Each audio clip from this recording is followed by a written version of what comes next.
오래간만에 인사드립니다. 안녕하세요, 채무자입니다. 여러 일들 때문에 유튜브를 좀 쉬고 있었는데요. 최근에 도저히 그냥 이제 말없이 넘어갈 수 없는 특별한 일들이 좀 있어서 이렇게 카메라 앞에 섰습니다. 최근에 개인회생 파산 관련하여 전 사회적으로 매우 뜨거운 논란이 되고 있는 이슈가 있습니다. 그것이 바로 최근 서울회생법원의 실무준칙 개정 관련된 소식이거든요. 이게 좀 할 말이 많은 이슈이기 때문에 제가 이제 영상 내용이 길어지게 되면은 두어 개로 나누어서 올리도록 하겠습니다. 우선 이 영상에서는 서울회생법원의 실무준칙 개정 관련된 언론 보도들을 좀 먼저 살펴보고 개인회생이나 파산에 대해서 잘 알지 못하는 우리 이제 보통의 시민들의 시각으로서 이제 오해하게 되는 부분들을 제가 짚어드릴 거예요. 그래서 설명을 좀 드릴 거고요. 그리고 실제로 서울회생법원의 보도자료와 개정된 그 실무준칙 그리고 관련된 법률들을 함께 보면서 구체적인 내용들을 소개를 해드리겠습니다. 그럼 일단 언론 보도들 6월 말부터 근래까지 있었던 것들 먼저 좀 보도록 할게요. 코인 비투 손실금 안 갚아도 된다 논란. 그럼 자영업자는? 2030 세대 코인 주식 빚더미 구제 개인 회생 지원. 주식 가상화폐 투자 빚 없는 걸로 쳐주겠다 결정 논란. 이런 기사들에 달려있는 댓글들 좀 보겠습니다.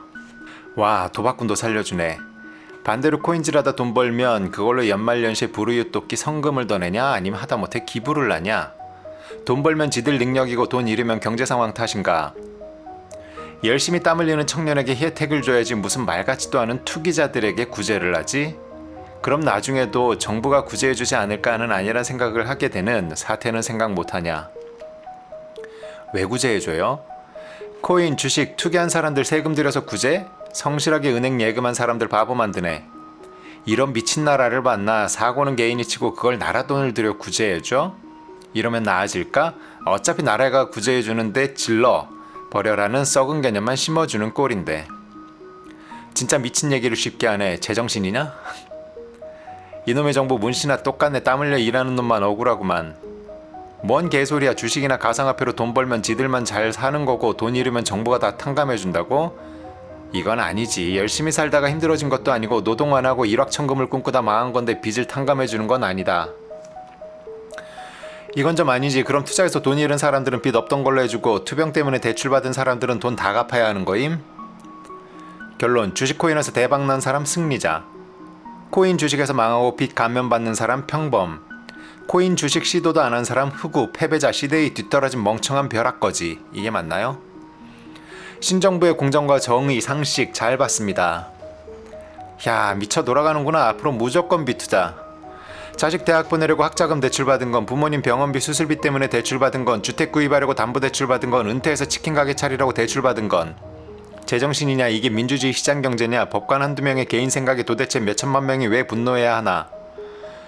열심히 성실히 사는 사람이 손해보는 세상이네. 말도 안 돼. 그럼 너도 나도 빚내서 주식하라는 거냐. 이런 말도 안 되는 일이 누구 머리에서 나왔는지 궁금하네. 열심히 살지 말라고 부추기는 거잖아. 코인, 주식, 도박인데 그 도박빚을 국민 세금으로 갚아준다고 하네. 국민의당 돌았나. 니들 뽑은 결과가 내 세금으로 도박쟁이 돈 퍼주는 거임? 장난질 그만합시다. 가상자산이라 진짜 가상으로 가는 겁니까? 투자의 책임은 투자자한테도 있는. 거의 모든 댓글들이 상당히 화가 많이 난 화나요단 댓글이에요. 근데 이제 왜 그럴까요? 저는 좀 이해가 되기도 합니다. 왜냐면 이제 일단 언론 보도가 오해의 소지가 대단히 커 보이게끔 기사 제목을 뽑았고 또 기사 내용들도 그러합니다. 이게 좀 어쩔 수 없는 부분이 기사를 썼던 기자들조차도 이 개인회생 제도에 대해서 자세히 알지 못하잖아요. 그러다 보니 보통의 시민들, 독자들이 읽을 때는 좀 오해할 수 있게끔 그렇게 기사들을 썼더라고요. 그러다 보니까는 평범한 사람들이 볼 때는 나라에서 주식빚, 코인빚을 다 탕감해줘? 혹은 갚아줘? 이런 식으로 오해를 하게 됩니다. 이 오해들에 대해서 일단은 제가 먼저 간단하게 딱 말씀을 드리자면은 무조건적으로 주식빚이나 코인빚을 나라에서 다 탕감해주거나 이런 것은 절대로 아닙니다. 그것은 사실이 아니에요. 하지만 나라의 세금으로 주식빚이나 코인빚을 갚아줘? 이 말은 일부 맞기도 합니다. 오늘 영상 그리고 나중에 이제 이어질 영상들 쭉 보시게 되면은 여러분들도 이해할 수 있게 될 거예요. 제가 무슨 의미로 이런 이야기를 하는지. 자, 이제 그러면 본격적으로 서울회생법원의 보도자료와 서울회생법원에 이번에 이제 새롭게 추가된 준칙을 좀 함께 보도록 하겠습니다. 서울회생법원 주식 또는 가상화폐 투자 실패를 겪은 채무자를 위한 지원 방안 마련. 주식 또는 가상화폐 투자 손실금의 처리에 관한 실무 준칙 마련 2022년 7월 1일 시행. 배경 및 취지. 가상화폐 등 투자 실패로 인한 20, 30대 청년층의 부채에 대한 부담이 날로 커지고 있고 개인회생 신청 또한 증가하고 있는 추세임. 올해 하반기에는 채무자들의 경제적 파탄 및 도산 신청 사건의 수가 폭증할 것으로 예측되고 있음.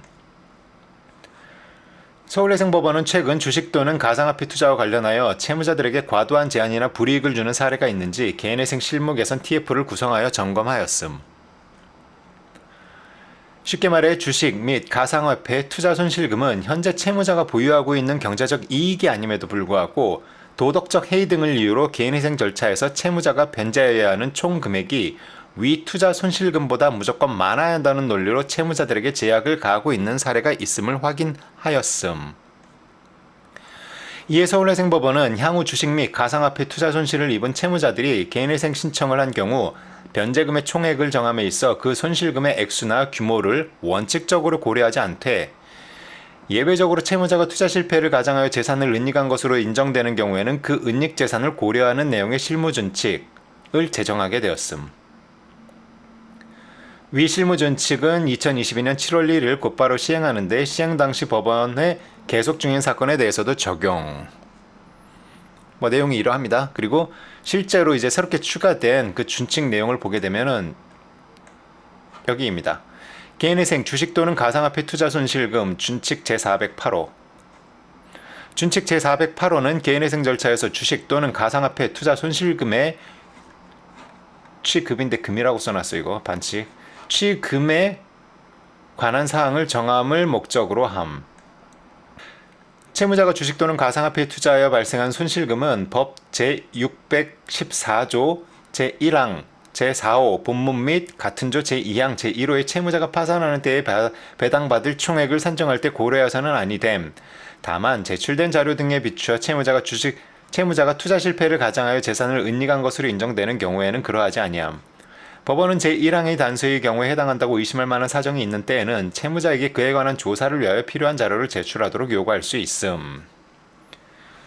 예, 이런 내용이고요. 그 다음에 향후 예상 효과. 주식 또는 가상화폐 투자를 하여 실패를 겪은 채무자들의 개인회생 절차의 진행에 있어 그 투자 손실금을 원칙적으로 변제에게 고려하지 않도록 함으로써 채무자에게 과도한 변제를 요구하던 기존의 개인회생 실무가 개선될 것으로 기대함. 궁극적으로 이번 제도 개선을 통하여 주식 또는 가상화폐 투자 실패로 경제적 고통을 받고 있는 많은 20, 30대 채무자들의 경제활동 복귀의 시간이 한층 빨라질 것으로 예상함.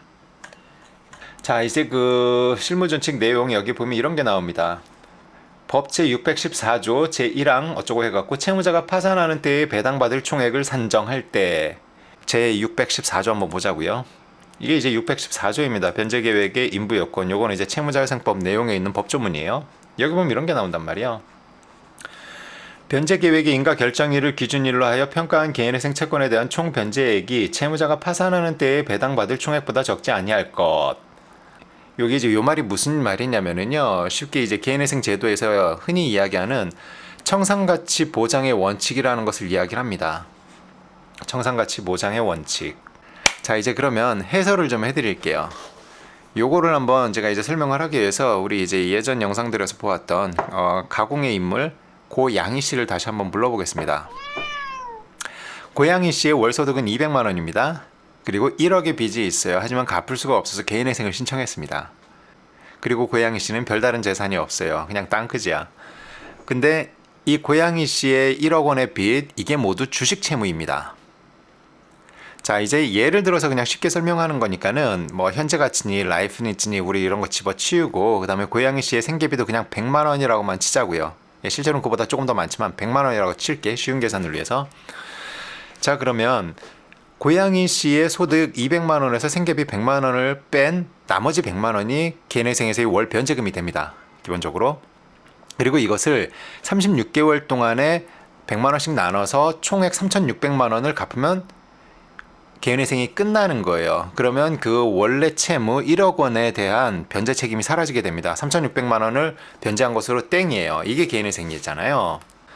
자, 그런데 이번 서울회생법원의 실무준칙 개정 이전에는 어떤 상황이었냐면요. 법원에서 신청인의 그 채무 사용 용도를 좀 들여다 본 다음에 이거 좀 도덕적으로 문제가 있다 싶은 그런 부분들에 대해서 변제금을 전체적으로 좀 올리게끔 하는 그런 조치를 해오고 있었습니다. 그것도 사실 이제 모든 개인회생 사건에 대해서 그랬던 건 아니에요. 일부에 대해서 그렇게 해오고 있었어요. 자, 그러면 실제로 서울회생법원에서 있었던 보정 공고문을 한번 여러분과 같이 볼게요. 자, 이게 서울회생법원에서 실제로 있었던 보정 공고문입니다. 여기 보면 이런 게 나와요. 도박, 주식 투자, 유흥비로 사용한 금액은 모두 청산가치에 반영. 그리고 이번에 제정된 그 실무준칙 내용은 이런 식으로 주식 투자를 청산가치에 반영하던 것을 하지 말아라 라고 선언한 거예요. 법원 차원에서 그렇게 하겠다라는 겁니다. 반영하지 않겠다라고 원칙적으로. 자, 그러면 이번 실무준칙 개정 이전과 이후에 어떤 변화가 있는지를 좀 살펴볼게요. 다시 이제 고양시로 가볼게요. 앞서 이야기 드렸던 것처럼 고양시는 원래대로라고 하면 월 100만 원씩에서 3,600만 원을 하고 땡이었잖아요. 그런데 이전과 같은 경우에는 법원이 그 채무 사용 용도를 본 다음에 1억이 전부가 주식 투자네 이러면은 뭐 이를테면 그 주식 투자로 사용했던 채무 원금 1억 원의 절반을 청산가치에 반영하시오 이런 식으로 이야기를 했었단 말이에요. 예전에는. 그러면 어떻게 됐냐면 고양시가 3,600만 원을 갚고 끝나는 것이 아니라 개인회생의 그 변제계획 인가 요건의 핵심 중에 하나인 청산가치 보장의 원칙을 충족하기 위해서 변제기간이 늘어나게 돼요. 왜냐? 제가 고양시는 재산이 하나도 없다라고 이야기를 했었잖아요. 그러는데 법원이 5천만 원을 청산가치에 반영하시오라고 하면은 그 5천만 원이 내 재산이 된 거예요. 그러면 난 어떻게 해야 되냐면 무조건 청산가치 보장의 원칙을 충족하기 위해서 그 5천만 원보다 더 많이 갚아야 됩니다. 그러다 보니 이전에는 뭐 그냥 3,600만 원 36개월로 해갖고 갚으면 되던 것이 5천만 원을 갚기 위해서 변제기간이 50개월로 늘어나야 되는 거예요. 이번 실무준칙 개정 이전에는. 그리고 그러한 사례들이 다는 아니었지만 일부 있었다라고 이야기를 한 겁니다. 서울회생법원에서는. 근데 그런 일부 사례들조차도 이제는 발생하지 않도록 하겠다라는 것이 이번 서울회생법원의 입장입니다. 자, 그러면 우리 왜 서울회생법원이 이렇게 여론이 꽤나 들끓고 좋지 않은데도 불구하고 왜 이런 조치를 했을까 저는 좀 깊이 생각을 해보았습니다. 한 3가지 정도로 정리가 되더라고요.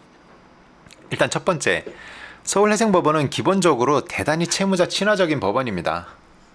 옛날부터도 그랬어요. 언제나 정말로 채무자에게 잘해주는 따뜻한 법원이에요. 과거부터도 그랬습니다. 이를테면 과거에 그 2018년도 개인회생 변제기간이 지금이야 이제 기본 3년이지만 예전엔 5년이었어요. 그때 이제 뭐 법 개정하고 법이 시행되기 이전에 먼저 소급 적용해주고 뭐 이런 걸 하고 있었습니다. 서울회생법원은. 좀 논란이 있었죠. 그뿐 아니라 근래까지도 개인회생에 있어서의 생계비 산정 어떤 새로운 좀 기준을 정하고 그래갖고 현실적으로 해갖고 생계비를 조금 더 인정해주는 그런 모습들을 보이고 있었고요. 최근에는 또 뿐만 아니라 청년 채무자들에 대해서 만 30대 미만 청년 채무자들이 개인회생을 신청하게 되면 보다 좀 수월하게 진행할 수 있게 하는 그런 조치들을 계속해서 해오고 있었습니다. 대한민국에서 정말로 개인회생이나 파산 신청하는 채무자들에게는 천국의 집과도 같은 그런 법원이에요. 그런 기본적인 성향이 깔려 있는 거고요. 그 다음에 이제 두 번째, 서울회생법원 같은 경우에는 채권자의 책임을 굉장히 크고 중요하게 생각하는 법원입니다. 이게 이제 무슨 말이냐면은 개인회생 이 제도에는 언제나 채무자와 채권자 두 축이 있습니다. 이 가운데 채권자의 책임, 니네가 잘못한 거야 라는 시각을 굉장히 크게 가지고 있어요. 그래서 이를테면 묻지도 따지도 않고 돈 빌려준 니들 채권자, 니들 책임이야 라는 시각을 굉장히 크게 가지고 있습니다.